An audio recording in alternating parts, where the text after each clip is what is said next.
क्या आप परेशान हैं कि आपके बच्चे का एडमिशन केंद्रीय विद्यालय संगठन में second class, third class, fourth class, fifth class या नाइन्थ क्लास में कैसे होगा? आपके बच्चे का एडमिशन होगा भी या नहीं होगा? और सबसे जरूरी सवाल, क्या आपके बच्चे का डायरेक्ट एडमिशन केंद्रीय विद्यालय संगठन में हो सकता है? बहुत सारे पेरेंट्स का हमारे से सवाल है कि हमारे बच्चे ने प्रीवियस क्लास पास कर ली है, मतलब थर्ड क्लास पास कर ली है, तो हमारे बच्चे का एडमिशन फोर्थ क्लास में केंद्रीय विद्यालय संगठन में कैसे हो सकता है? या हमें फिफ्थ क्लास के लिए अप्लाई करना है, या हम अपने बच्चे का एडमिशन सेकंड क्लास में अप्लाई करना चाहते हैं, तो हम वो कैसे करें? बहुत सारे पेरेंट्स के मन में ये सवाल है कि हमारे बच्चे का एडमिशन क्या डायरेक्ट केंद्रीय विद्यालय संगठन में हो सकता है? क्या ऐसा कोई तरीका है जो हमें नहीं पता है? मैं अनुज जैन, आपका एडमिशन से आज आपको बहुत सारे सवालों के जवाब इस वीडियो में मिलने वाले हैं। जो आपके बहुत सारे मेन क्वेश्चन हैं केंद्रीय विद्यालय संगठन एडमिशन से जुड़े हुए। आप हमारी वीडियो को पूरा देखें, जिससे आपको पता चलेगा कि आपके बच्चे का एडमिशन केंद्रीय विद्यालय संगठन में हो सकता है या नहीं हो सकता है, या डायरेक्ट एडमिशन हो सकता है या नहीं हो सकता है।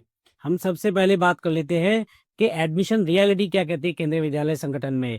केंद्रीय विद्यालय संगठन में एडमिशन रियलिटी ये है कि जो क्लास बाल वाटिका 1, बाल वाटिका 3 और क्लास फर्स्ट के लिए जो एडमिशन किए जाते हैं वो केवल ऑनलाइन सिस्टम से किए जाते हैं।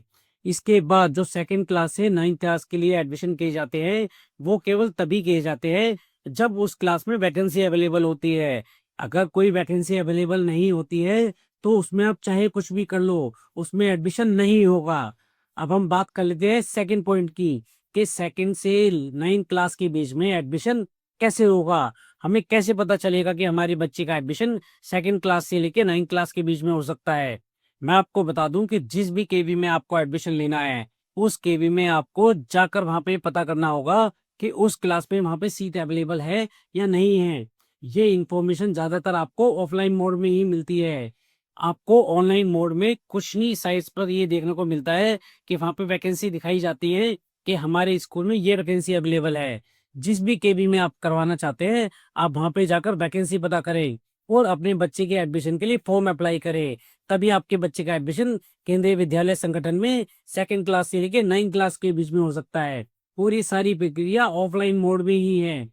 जो तीसरा क्वेश्चन है, जो सभी पेरेंट्स के मन में बहुत ज्यादा घर कर रहा है कि हमारे बच्चे का एडमिशन क्या डायरेक्ट एडमिशन हो सकता है या नहीं हो सकता है, तो मैं सभी पेरेंट्स को ही बताना चाहता हूँ जो नॉर्मल पेरेंट्स हैं, जो प्राइवेट जॉब करते हैं या बिजनेस करते हैं। अगर आप डायरेक्ट एडमिशन केंद्रीय विद्यालय संगठन में करवाना चाहते हैं तो मेरी तरफ से नो है, उसमें एडमिशन नहीं हो सकता है।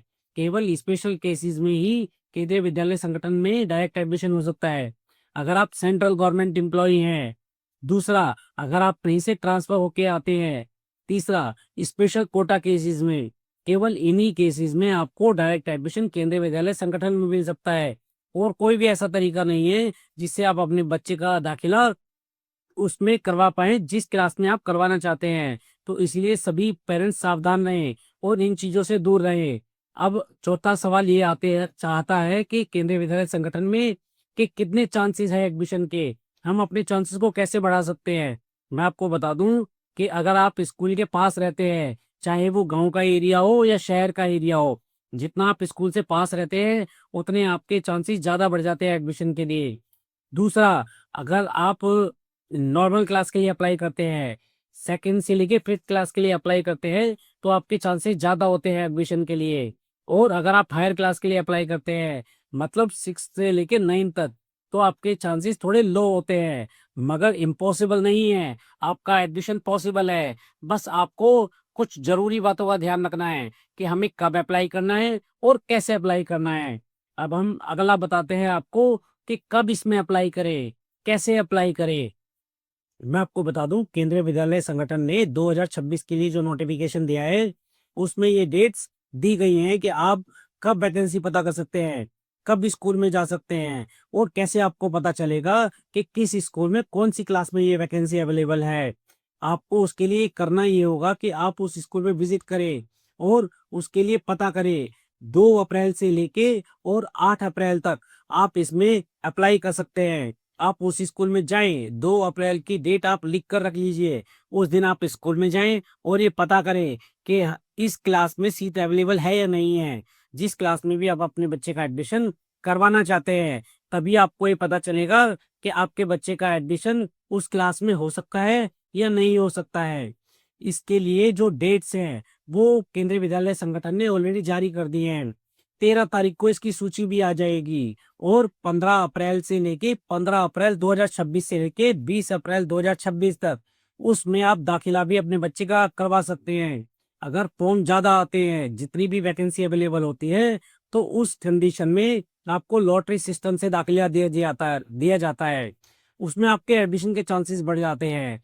तो आप ध्यान रखें, आप अपने बच्चे के लिए ऑफलाइन फॉर्म जरूर भरें, अपने बच्चे के एडमिशन के लिए ऑफलाइन फॉर्म जरूर भरें। उस स्कूल को विजिट करें जिस स्कूल में आप अपने बच्चे का एडमिशन करवाना चाहते हैं। अब जरूरी बात यह है कि आपके बच्चे का एडमिशन के लिए नंबर आ जाता है, तो आपको क्या क्या डॉक्यूमेंट्स की रिक्वायरमेंट होती है, डॉक्यूमेंट्स रिक्वायरमेंट भी आपको पता होनी चाहिए, ताकि आपके बच्चे के एडमिशन के लिए कोई दिक्कत ना आए। आपके पास आपके बच्चे का आधार कार्ड, अपना आधार कार्ड और उसकी मदर का आधार कार्ड होना चाहिए। आपके पास एक valid date of birth certificate होना चाहिए।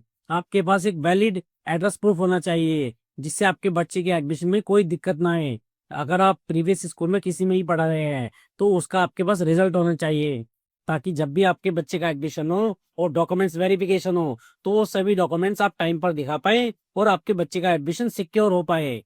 मैं अनुज जैन, आपका एडमिशन से मैं आपको केबीएस एडमिशन 2026 से रिलेटेड सारी इंफॉर्मेशन टाइम पे देता रहूंगा, सारी अपडेट्स देता रहूंगा। और मैं ये चाहूंगा कि किसी भी पेरेंट्स को इस तरीके की परेशानी ना हो जो पेरेंट्स फेस कर रहे हैं। आप किसी भी गलत आदमी के चक्कर में ना फंसे, जो आपको ये आश्वासन देता है कि उसका डायरेक्ट एडमिशन वो केंद्रीय विद्यालय में करवा सकता है। ऐसा कुछ भी नहीं होता है। आप इन चीजों से ध्यान रखें, इन चीजों से दूर रहें। हमारी यूट्यूब पर वीडियो है फेक न्यूज।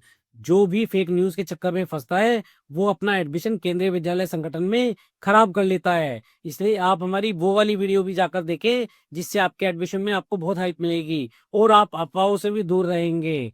मैं अनुज जैन, आपका एडमिशन से लगातार आपसे मिलता रहूंगा। धन्यवाद।